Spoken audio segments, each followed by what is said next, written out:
नमस्कार। दिन भर की हर खबर से आपको करने खबरदार मैं हूं श्वेता सिंह। हम आतंकवादियों से जीत जाते हैं लेकिन अपनों से हार जाते हैं। आज हम भारत के सबसे बड़े दुर्भाग्य का विश्लेषण करेंगे, क्योंकि आज भारत आतंकवादियों से नहीं बल्कि नेतागिरी से हार गया। शब्दों के हेरफेर से भारतीय सेना की कार्रवाई पर सवाल उठाए जा रहे हैं। पाकिस्तान के आतंकवाद के खिलाफ सबसे बड़े एक्शन पर ऐसी राजनीति हो रही है जिस पर हर देशवासी को दुख होगा। दुखद बात यह है कि हमारे जवान सीमा पर शहीद हो रहे हैं। देश पाकिस्तान के आतंकवाद के खिलाफ हर तरफ से जंग लड़ रहा है। यह वक्त देश के एक रहने का है, लेकिन जो नहीं होना चाहिए, नेतागिरी के चक्कर में वही हो रहा है।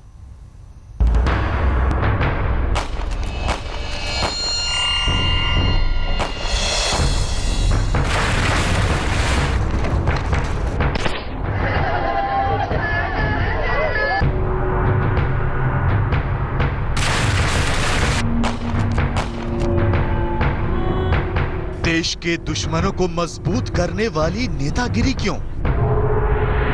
2 दिन पहले यूनाइटेड नेशंस ने बयान दिया है कि इस तरह की बॉर्डर के ऊपर कोई हरकत नहीं देखी गई।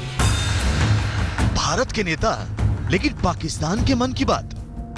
जो भी सर्जिकल स्ट्राइक का दावा सरकार कर रही है वो सही है या गलत है मुझे नहीं लगता। मेरे हिसाब से तो फेक लग रहा है। क्या हमारे नेताओं को देश पर कोई भरोसा नहीं है? जो भी तथ्य और साक्ष्य हमारे पास हों, उनको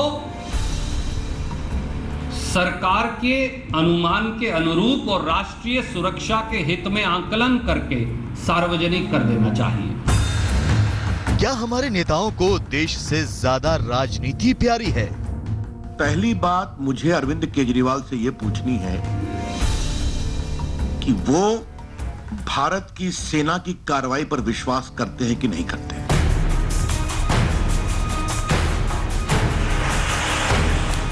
ये बॉर्डर का हाल बयां करती आज की ही लेटेस्ट तस्वीर है। जगह है जम्मू के राजौरी का इंटरनेशनल बॉर्डर। पाकिस्तान की तरफ से लगातार गोलाबारी हो रही है। भारत के जवान 2 मोर्चों पर लड़ रहे हैं। एक तरफ पाकिस्तान की सेना और दूसरी तरफ पाकिस्तान के आतंकी। लेकिन ये देश का दुर्भाग्य है कि नेताओं को ये तस्वीर नहीं दिखती।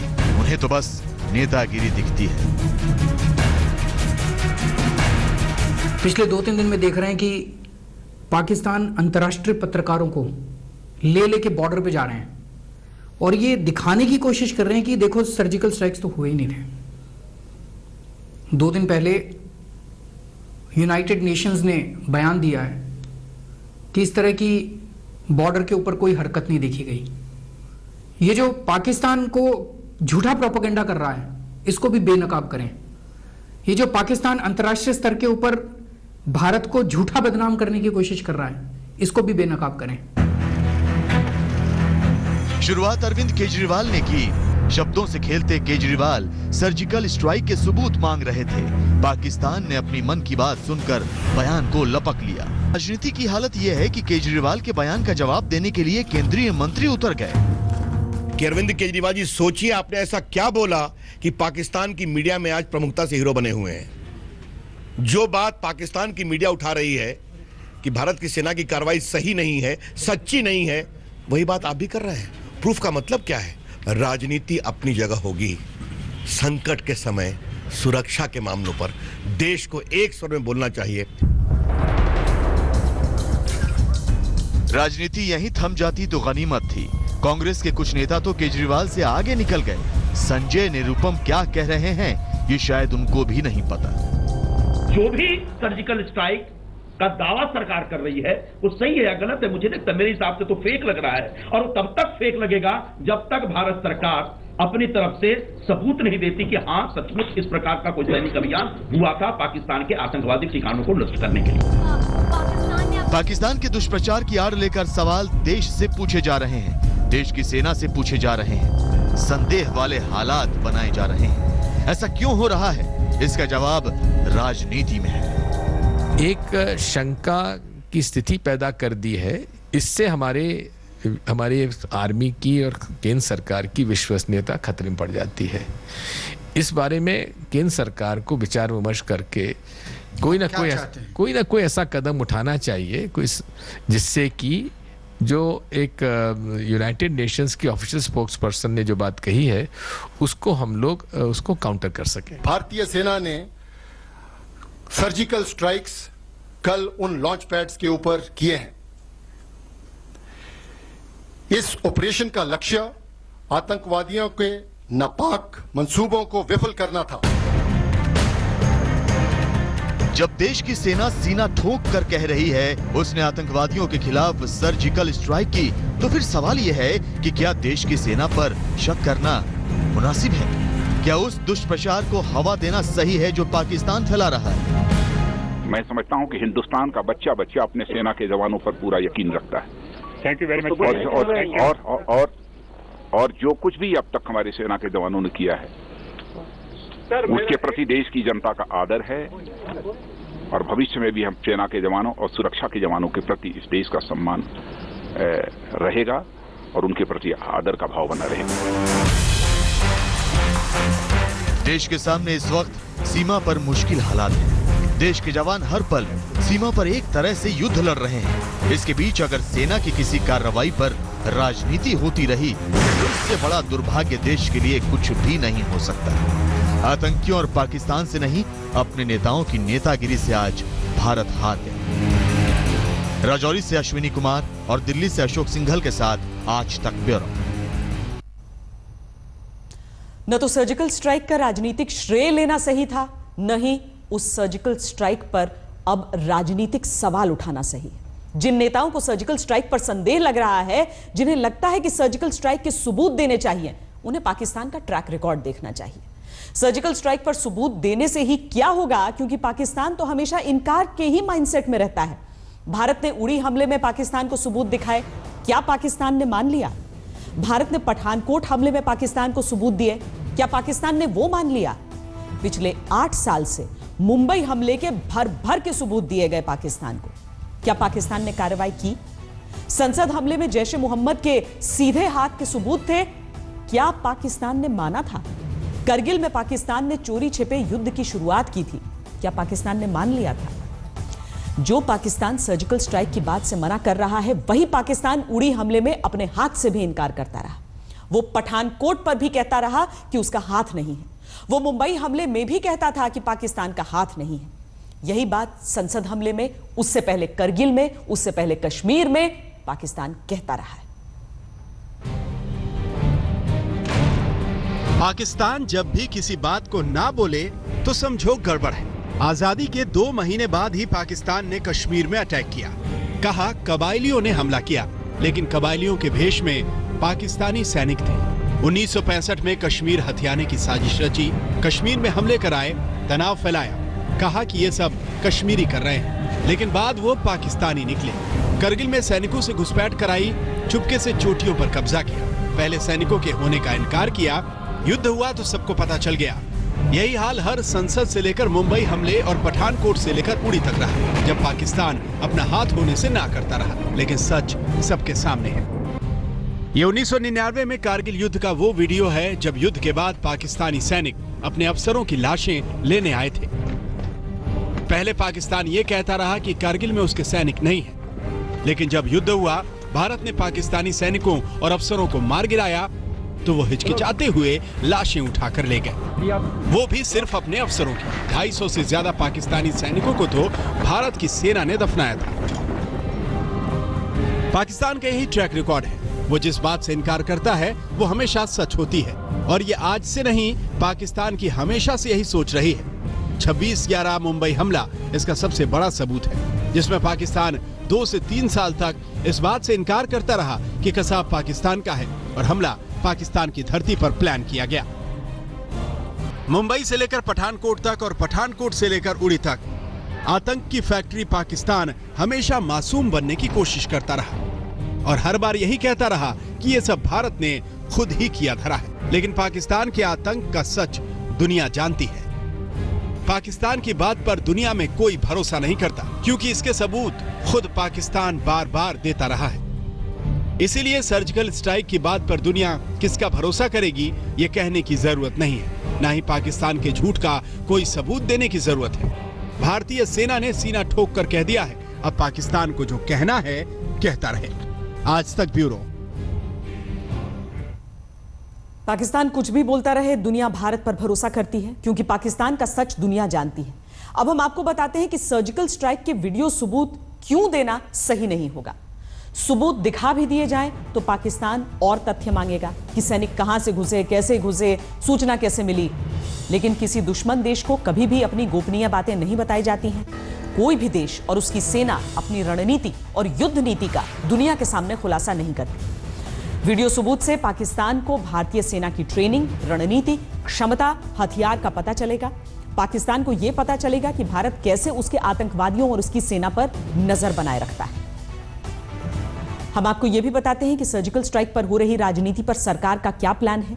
यह अंदर की खबर है। सूत्रों के मुताबिक सरकार सर्जिकल स्ट्राइक की राजनीति में नहीं पड़ना चाहती है। फिलहाल सरकार का पूरा फोकस पाकिस्तान के मोर्चे पर है। त्योहारों के सीजन में पाकिस्तान के आतंकी हमले की साजिश कर सकते हैं। रक्षा मंत्री और राष्ट्रीय सुरक्षा सलाहकार को दिल्ली में रहने को कहा गया है। आर्मी, एयरफोर्स, नेवी को स्टेट 1 अलर्ट यानी उच्चतम स्तर के अलर्ट पर रखा गया है। गृह मंत्री 6 तारीख को जैसलमेर बॉर्डर पर सीमा की सुरक्षा का जायजा लेने जाएंगे। खबरदार में अब हम आपको देश की सरहद पर हाई अलर्ट का अपडेट देंगे, जहां पाकिस्तान की तरफ से लगातार सीज फायर उल्लंघन की घटनाएं हो रही हैं। भारतीय सेना की तरफ से भी जवाबी फायरिंग की जा रही है। जम्मू कश्मीर बॉर्डर पर पाकिस्तान की तरफ से पिछले 36 घंटे के अंदर कम से कम 6 बार सीज फायर तोड़ा जा चुका है। जम्मू और राजौरी सेक्टर्स में भारतीय सेना की पोस्ट को निशाना बनाकर पाकिस्तान की तरफ से गोलीबारी की जा रही है। आज सुबह राजौरी जिले के 3 इलाकों में सीज फायर तोड़ते हुए पाकिस्तान की तरफ से फायरिंग की शुरुआत हुई। भारतीय सेना के मुताबिक दोपहर करीब 1:30 बजे अखनूर के पलावाला में पाकिस्तान ने फायरिंग की। पाकिस्तानी सेना ने नौशेरा सेक्टर में झांगर, कलसियां और मकरी सब सेक्टर को भी निशाना बनाया। सीमा पार से मोर्टार और हल्के हथियारों से फायरिंग की जा रही है। पुंछ जिले में पाकिस्तान की तरफ से फायरिंग में 5 लोगों के घायल होने की भी सूचना है। आज तक पलावाला पहुंचा, जहां पाकिस्तान ने लगातार तीसरे दिन फायरिंग की। आज दोपहर को वहां भारी फायरिंग हुई, जिससे वहां के लोगों में दहशत का माहौल है। मैं इस वक्त लाइन ऑफ कंट्रोल की तरफ जा रहा हूं। यहां पर कोई भी गाड़ी नहीं जा रही है, मगर हम मोटरसाइकिल की मदद से इस इलाके में जा रहे हैं क्योंकि काफी खतरनाक इलाका है। लगातार कंटिन्यूसली शेलिंग और फायरिंग चल रही है। देखते हैं कि कहां तक जा पाएंगे क्योंकि काफी मुश्किल का एरिया है। मैं इस वक्त पलावाला के इलाके में हूं। ये आप देख रहे हैं कि पूरा जो इलाका है बिल्कुल साफ हो चुका है। करीबन 1:30 बजे से लगातार यहां पर उस पीछे के आगे के इलाके में लगातार पाकिस्तान की तरफ से शेलिंग और फायरिंग चल रही है और पूरा गांव खाली हो चुका। आप देख रहे हैं कि एक भी दुकान जो है यहां पर बिल्कुल बंद पड़ी हुई है, सब दुकानें, और यहां से लोग भाग चुके हैं। और लोगों में इतना खौफ है कि करीबन यहां से 20-22 किलोमीटर दूर चले गए यहां से और वहां पर कैंपों में चले गए हैं। आज दिन को ही पाकिस्तान ने लगातार शेलिंग और फायरिंग शुरू कर दी है। उसकी वजह से जो है काफी लोगों में दिक्कत आई हुई है। आप देख रहे हैं कि कुछ लोग जो है जल्दबाजी में अपने माँ बाप को लेने के लिए गाड़ी जा रही है। एक पेशेंट है वहां पर, उनको लेने जा रहे हैं क्योंकि वहां पर लोगों में काफी दिक्कत आई हुई है। लोग परेशान। उनसे यहाँ पर 1-2 जो जवान लोग हैं उनसे पूछते हैं, जी आपका नाम क्या है? मेरा नाम पीडी शर्मा है जी। शर्मा जी, ये क्या हुआ, किस वक्त ये शुरू हो गया फायरिंग और शेलिंग? कहाँ, कितने गांव में, कौन कौन सा गांव इन्वॉल्व है? लगभग कोई 1:30 पर पहला फायर पाकिस्तान की तरफ से हुआ है और फिर हमारे फौजियों ने भी उसका मुंह तोड़ जवाब दिया है। जहां से थोड़ी सी दूरी पर शन्नी दीवानों और ये शन्नी पलातन गांव है, यहाँ पे फायरिंग रुक कर फायरिंग लगातार जारी है और अभी तक तो कोई जान माल का कोई नुकसान का कोई आइडिया नहीं है, लेकिन लगभग लोग यहाँ से भाग चुके हैं।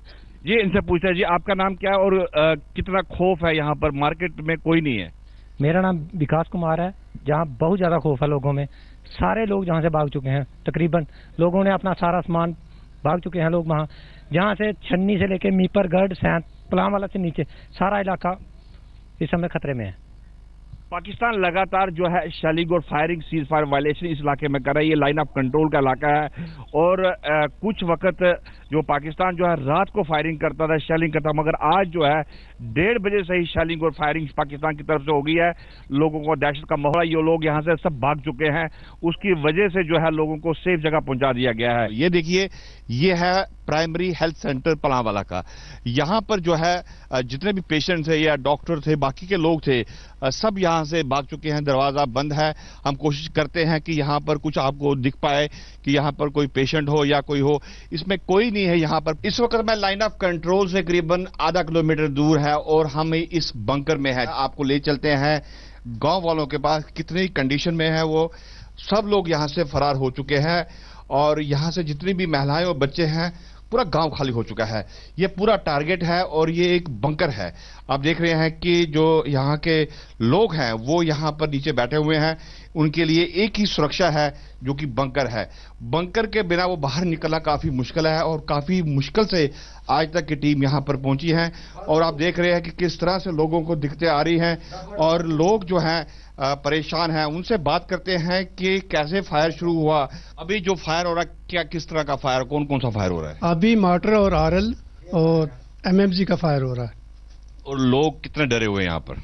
लोग तकरीबन सब डरे हुए हैं। फैमिली, बच्चे जो हैं सब पीछे निकाल दिए हैं। जी, आपका नाम क्या है और कब से ये शेलिंग को फायर? नॉर्मली जो है पाकिस्तान जो है रात को फायर शेल करता था, अभी कब से शुरू हो रहा है? मेरा नाम है नसीब सिंह सर। ये तो पहले आज कोई 3 दिन पहले फायर हुआ था, वो नॉर्मल हुआ था। लेकिन आज जो 2:15 बजे का फायर शुरू हुआ है, जिसमें आरएल, मार्टर, एलएमजी, एमएमजी जो फायर कर रहे हैं और लगातार 3-4 घंटे लगातार फायर कर रहा हो। और उसमें हमारी आर्मी जो है वो लगातार उसको जवाब दे रही है। ये भी नहीं है वो ही कर रहे हैं, हमारी आर्मी उसको भी मुंह तोड़ जवाब दे रही है। जी, मुंह तोड़ जवाब दिया जा रहा है। जिस तरह से लगातार जो है पाकिस्तान की तरफ से अगर वहां से एमएमजी, एलएमजी का फायर आ रहा है तो यहां से भी लगातार उससे बड़ा फायर का जवाब दिया जा रहा है। तो कितना फायर चला वहां पर और आप कैसे भागे वहां से? बहुत फायर हुआ सर, पहले छोटा फिर बाद में बड़ा, अभी भी हो रहा है। जी, रात को जिस तरह से अभी चल रहा है, फायर चल रहा है कंटिन्यूसली, तो खाने पीने का क्या इंतजाम है यहाँ पर? खाने पीने का कोई तो इंतजाम नहीं है इधर। तो हम अगर फायरिंग होता रहा, हम रात को इधर ही रहेंगे। तो काफ़ी फायरिंग हुआ आज, बहुत ज़्यादा। रात को निकलने का कोई चांस नहीं है और घर में महिलाएं नहीं है, कोई बनाने वाला नहीं है, तो क्या इंतजाम कैसे है? हमारा खाने पीने का कोई बंदोबस्त नहीं है। अगर रात निकालनी है तो इसी तरह बैठे बैठे मोर्चे में निकालनी है और बाहर निकलने का कोई चांस नहीं है हमारा। अगर है कोई बंदोबस्त तो कर सकते हैं, नहीं तो हम जहाँ ही रहेंगे मोर्चे में। जी, साफ जाहिर है कि मोर्चे में रात को रहेंगे क्योंकि बाहर निकलने का कोई चांस नहीं है। यहाँ से अगर उनको बाहर निकलना है और जो सेफ जगह पहुंचना है, कम से कम 4-5 किलोमीटर उनको जाना होगा और गाड़ी अंदर अलाउड नहीं है। किस तरह से वो निकलेंगे, किस तरह से वो पहुंच पाएंगे सेफ जगह? मगर गांव वालों ने फैसला किया है कि रात को जब तक सुबह तक फायर नहीं बंद होता है वो पूरी रात यहीं रहेंगे। कैमरामैन सईद अली के साथ अश्विनी कुमार, पलांवाला सेक्टर, आज तक। दरअसल पलांवाला में लगातार तीसरा दिन हो गया है जब इस तरीके से फायरिंग चल रही है। शाम ढलते ही वहां फायरिंग शुरू हो जाती है और आज तो दोपहर के वक्त भी वहां पर शेलिंग और फायरिंग देखी गई। जब दुश्मन की बुरी नजर देश पर हो तो बॉर्डर के चप्पे चप्पे की सुरक्षा बेहद अहम हो जाती है। फिर चाहे जम्मू कश्मीर सीमा हो, पंजाब बॉर्डर हो, गुजरात हो, राजस्थान हो, भारतीय सीमाओं की सुरक्षा को चाक चौबंद करने में जुटे बीएसएफ के जवान दिन रात सीमा सुरक्षा में तैनात है। राजस्थान में जैसलमेर सीमा पर घुसपैठ की आशंका को देखते हुए बीएसएफ की लेडी ब्रिगेड भी तैनात की गई है। आज तक संवाददाता शरद कुमार ने जैसलमेर बॉर्डर पर 24 घंटे गुजारे और बॉर्डर पर बीएसएफ के दमखम का जायजा लिया।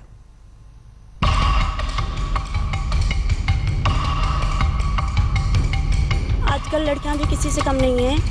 हमें अपने देश की सेवा करने में बहुत ही गर्व महसूस हो रहा है। हमारे अंदर भी जज्बा है, हम भी पुरुषों से कम नहीं है, हम भी डटकर मुकाबला करना चाहते हैं। उस देश की सरहद को कोई छू नहीं सकता। इस देश की सरहद पर निगाह बान है आखिर।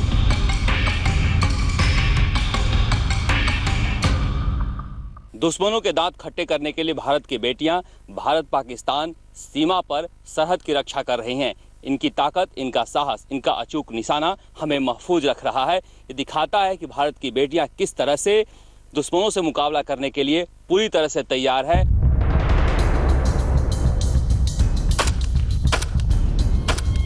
हमारे लिए बहुत ही गर्व की बात है और हमें अपने ऊपर भी बहुत गर्व महसूस होता है कि हमें अपनी इंटरनेशनल बाउंड्री की सिक्योरिटी के लिए रखा गया है। अपने देश की रक्षा करने के लिए अपने घर परिवार को छोड़ना बहुत जरूरी है, तभी आप सब लोग मेरे देशवासी अच्छे से चैन की नींद सो पा रहे हैं, ताकि मैं यहाँ पे और हमारे जवान लोग यहाँ दिन रात जग के अपने इंटरनेशनल बाउंड्री की सिक्योरिटी करते हैं। मेरे देश के लोग हमेशा खुश रहे, हम देश की रक्षा करने के लिए आए हैं, हमारे परिवार ने हमको यहाँ भेजा है। हम चाहते हैं कि हमारे देशवासी बहुत खुश रहे, सदा खुश रहे।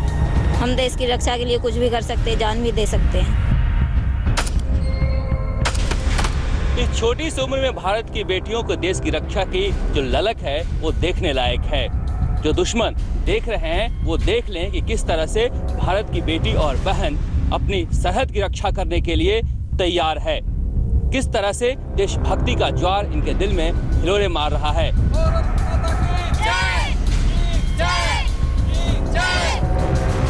हजारों किलोमीटर में फैले थार रेगिस्तान में सरहद की निगहबान बनी बीएसएफ की लेडी ब्रिगेड अपने बुलंद हौसले, अचूक निशाने और फौलादी ताकत से दुश्मनों की बुरी नजर का मुंह तोड़ जवाब देने के लिए जैसलमेर की सीमा पर तैनात है और बीएसएफ जवानों के साथ कंधे से कंधा मिलाकर सीमा पर डटी है। दिन का उजाला हो या रात का अंधेरा, बीएसएफ की लेडी ब्रिगेड दुश्मन के लिए लक्ष्मीबाई बनकर जैसलमेर बॉर्डर पर मुस्तैद है। इस तरह की बहादुर बेटियां हैं भारत की, जो लगातार बीएसएफ में भर्ती होने के बाद से सीमा की सुरक्षा में लगी हुई है। दूसरे जवानों की तरह ही ये हाथ में हथियार लेकर इसी तरह से बॉर्डर की पेट्रोलिंग करती रहती हैं और जिस तरह के हालात हैं सीमा पर, बिल्कुल ही सीमा को कहीं से भी खाली नहीं छोड़ा जा रहा है। ऐसे में पेट्रोलिंग काफी मुस्तैद कर दी गई है और जिसमें इस तरह की जो बहादुर बेटियां हैं, बॉर्डर की वीरांगनाएं हैं, इनकी भूमिका बेहद महत्वपूर्ण होती है। रात के अंधेरे में कोई घुसपैठिया, कोई तस्कर या कोई आतंकी देश की सीमा में दाखिल न हो पाए, इसके लिए बीएसएफ के जवान बॉर्डर पर 24 घंटे पेट्रोलिंग करते हैं। रात को सरहद पर ये जवान कैसे ड्यूटी देते हैं, इसकी गवाह बनने के लिए आज तक की टीम ने जैसलमेर बॉर्डर पर रात गुजारी। मेट्रो 2 का मैं इस समय भारत पाकिस्तान सीमा पे हूँ। आप देख सकते हैं किस तरह से रात के समय भी बीएसएफ के जवान मुस्तैदी से अपना ड्यूटी निभा रहे हैं। भारत की सीमा की सुरक्षा के लिए इसी तरह से ये रात दिन लगे रहते हैं। इनके साथ रात को आज तक की टीम ने यहाँ पर सीमा पर रात गुजारी और देखा किस तरह से यहाँ पर कितने मुश्किल हालात में रेत के धोरों के बीच ड्यूटी करनी पड़ती है। जिस तरह से पाकिस्तान की सेना इन इलाकों में आजकल एक्सरसाइज कर रही है, युद्धाभ्यास कर रही है, इसको देखते हुए भारतीय जो सीमा के अंदर सीमा सुरक्षा बल के जवान हैं वो लगातार अपने मुस्तैदी बढ़ाए हुए हैं। ऊंट को रेगिस्तान का जहाज माना जाता है और रेगिस्तानी बॉर्डर पर पेट्रोलिंग में बीएसएफ के लिए ऊंट बड़े मददगार होते हैं।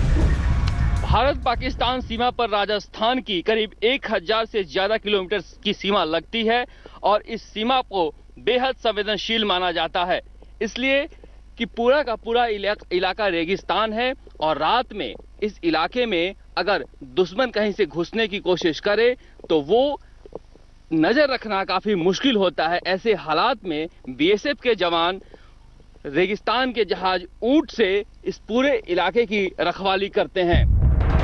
हम जैसलमेर सीमा का सिक्योरिटी चेक कर रहे थे, तभी पाकिस्तान की तरफ से रोशनी आनी शुरू हो गई। सरहदी पिलर्स तक पाकिस्तानी रेंजर्स आकर टॉर्च जलाने लगे। इतने में पाकिस्तानी जिप्सियां भी आ गई। ऐसा पहली बार हुआ था कि डरे पाकिस्तानी भागे भागे आए थे। बावलियान पोस्ट पर देख सकते हैं बिल्कुल ठीक सामने पाकिस्तानी रेंजर्स की गाड़ियां यहाँ पर घूम रही हैं। कटीले तारों के उस पार जो गाड़ी देख रहे हैं वो पाकिस्तानी रेंजर्स की गाड़ी है जो यहाँ पर घूमती अक्सर आजकल दिखाई देती है। देश के लिए न्यौछावर होने के लिए हमेशा तैयार है। ऐसे मौके के इंतजार करते हैं बीएसएफ के जवान और अफसर और हमारे भारतीय सेना, जितने भी हमारे फोर्सेस के लोग हैं, जितने भी वर्दीधारी इस पूरे देश के हैं, देश के लिए ही उनकी नौकरी है। नौकरी कहना मुझे नहीं मालूम सही है कि नहीं है, बट वो देश के लिए समर्पित हैं। जैसलमेर बॉर्डर पर बढ़ी हुई टेंशन के बीच बीएसएफ के जवानों की पेट्रोलिंग भी चल रही है ताकि वक्त पड़ने पर दुश्मनों के दांत खट्टे करने में एक पल भी देर ना हो, क्योंकि दुश्मन कभी भी और कहीं से अटैक कर सकता है। विमल भाटिया के साथ Sharad Kumar, Bharat Pakistan border, Jaisalmer, Aaj Tak. Surgical strike पर हो रही राजनीति के बीच army chief general Dalbir Singh Suhag के पिता ने अपने बेटे की कामयाबी पर खुशी जताई है। पीओके में आतंकी कैंपों पर सेना की सर्जिकल स्ट्राइक पर जब आज तक ने रिटायर्ड सूबेदार रामफल सुहाग से बात की तो वो भावुक हो गए। साल 1962, 65 और 71 की जंग लड़ चुके सूबेदार रामफल ने कहा कि उनके बेटे ने सैनिकों के हाथ खोलकर पाकिस्तान को सबक सिखाया तो उनका सीना गर्व से चौड़ा हो गया। दलबीर सिंह ने बहुत यानी अच्छा काम किया। बदला लेना दुश्मन के साथ बहुत जरूरी होता है, क्योंकि इन्होंने काफ़ी परेशान कर दिया हिंदुस्तान को, और ये मानते नहीं अपनी काफ़ी आदमी के बच्चे जो है मौत के घाट उतार दिए। तो हिंदुस्तान जो है वो शांति का देश है, लेकिन नाचार होकर फिर तो करना ही पड़ता है, तो इसलिए बिल्कुल ठीक किया। मोदी साहब ने बताया भी मरना थोड़ा ही अपना करो, ईंट का जो पत्थर वो एक 5 मार के 10 मारो बस, नहीं तो वैसे गोली उसके लिए थोड़ी नमाज में दिखानी हो, तो चलाने के लिए है। तो अपनी सेफ्टी बहुत जरूरी है, फिर मुल्क की सेफ्टी है। अगर फौज नहीं होगी तो आ जाते वो गाँव आ जाते मार देते आप लोग, तो फौज भी अपनी टक्कर ले रही है। भारत दुश्मनी निभाना भी अच्छी तरह जानता है और इंसानियत निभाना भी। गलती से एलओसी पार कर गए भारतीय जवान को लौटाने पर भले ही पाकिस्तान चुप हो, लेकिन बीएसएफ ने 14 साल के एक पाकिस्तानी बच्चे को पाकिस्तान वापस भेज दिया, जो गलती से सरहद पार कर भारत में आ गया था। जानकारी के मुताबिक तनवीर नाम का पाकिस्तानी बच्चा गलती से हिंदुस्तानी सरहद में आ गया था, जिसे बीएसएफ के जवानों ने हिरासत में लिया। आज इस पाकिस्तानी बच्चे को हुसैनी वाला बॉर्डर से पाक रेंजर्स के हवाले कर दिया गया। जाते जाते पाकिस्तानी बच्चा बीएसएफ जवानों से प्यार भरी बातें कर गया। बहुत अच्छा रखे, बहुत अच्छा रखे, मारे मुझे नहीं गा। अच्छा, खाना पिया देता है, चाय देती है। तो अपने घर जा रहे हैं, क्यों लग रहा है? खुश है। खबरदार में आज के लिए इतना ही। देश और दुनिया की बाकी खबरों के लिए आप देखते रहिए आज तक।